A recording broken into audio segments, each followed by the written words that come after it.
ఆడపిల్లలండి, నాకు మగపిల్లలు లేరు.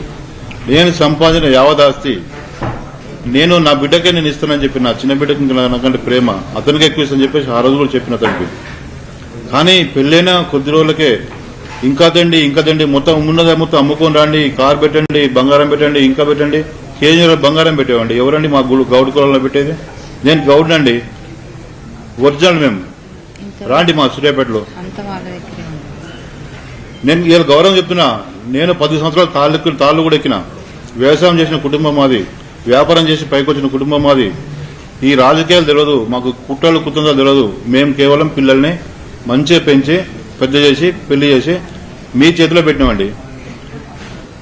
పెట్టిన కొద్ది రోజుల నుంచే మాకు ఇంత ఘోరమైన అన్యాయం జరిగి నా బిడ్డని ఈ రోజు ఇంత ఘోరంగా దాని జీవితాన్ని నాశనం చేయాలని చూస్తే ఏ తల్లిదండ్రులు కూడా వాళ్ళకున్న ఆవేశం 14 నెలలు సార్, 14 నెలలండి.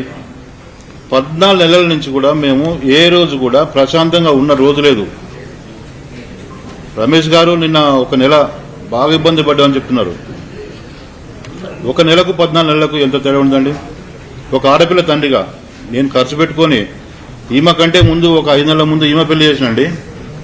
మళ్ళీ అయినా నాకు వెళ్ళదు, నాకు ఇబ్బంది అవుతుందన్న కానీ నాకు బాగా ప్రెషర్ చేసి కాదు ఖచ్చితంగా కావాలని చెప్పేసి ప్రెషర్ చేసి మళ్ళీ ఈమె పెళ్లికి ఏదో టైం దొరుకుతుంది అనుకున్నాం. ఒక 2-3 నెలలు టైం ఇవ్వకుండా మాకు ఇబ్బంది పెట్టి మీ బాబుకు మీకు మీ ఫ్యామిలీకి ఉన్న అవన్నీ దాచిపెట్టి నా బిడ్డ జీవితాన్ని ఇలా ఈ విధంగా తయారు చేశారు. అందరూ గమనించాలండి, ప్రతి ఒక్కరు.